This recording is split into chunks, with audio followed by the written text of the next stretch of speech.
Selamat datang di Bijak News, Senin 17 Maret 2025 bersama saya Berlin. Informasi pertama, pengamat politik dan ekonomi Indonesia Iksanuddin Nursi menyoroti kondisi ekonomi nasional yang semakin memburuk akibat kebijakan dalam 10 tahun terakhir. Ia mengingatkan sejak November 2023 bahwa gelombang PHK akan merebak terbukti dengan anjloknya kelas menengah, nilai tukar rupiah, dan indeks harga saham gabungan. Ini bukan sekedar masalah saat ini, tetapi akumulasi dari kebijakan ekonomi yang gagal dari sejak era SBY. Sebenarnya sudah kelihatan menurun karena bukan angka sekarang.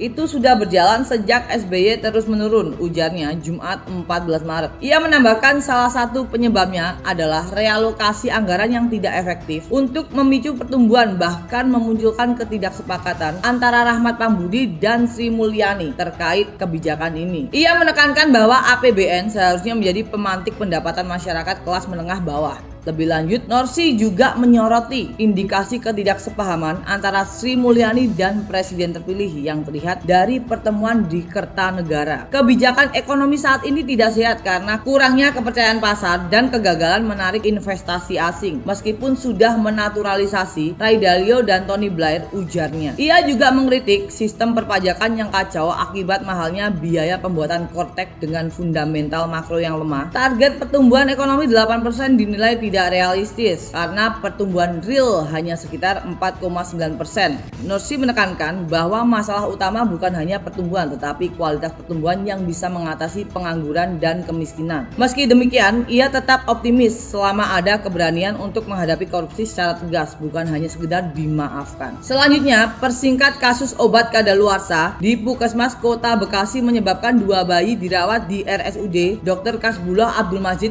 Kasus bermula saat seorang ibu membawa bayinya ke posyandu untuk imunisasi dan diberi paracetamol yang ternyata sudah kadaluarsa Minggu 16 Maret. Kita beralih ke hukum. KPK menyita 2,6 miliar dalam OTT yang menjaring 8 orang termasuk Kepala Dinas PUPR dan 3 anggota DPRD OKU. Kasus ini terkait dugaan suap proyek Pemkab OKU Minggu 16 Maret. Seputar daerah, hujan deras di Bojonegoro memicu banjir di Ngasem dan Kali Tidu, meredam permukiman dengan ketinggian air 20 hingga 30 cm. Seorang warga geng 60 tahun meninggal akibat sesak nafas saat menyelamatkan barang. BPBD mencatat sekitar 100 rumah terdampak Minggu 16 Maret. Informasi luar negeri, Amerika Serikat menyerang fasilitas Houthi di Sanaa dengan 3 rudal besar. Trump mengonfirmasi serangan itu menargetkan pangkalan teroris dan pertahanan rudal demi kepentingan Amerika Serikat. Bijak News mengucapkan selamat menunaikan ibadah Ramadan 1446 Hijriah. Sampai bertemu lagi di informasi bijak berikutnya.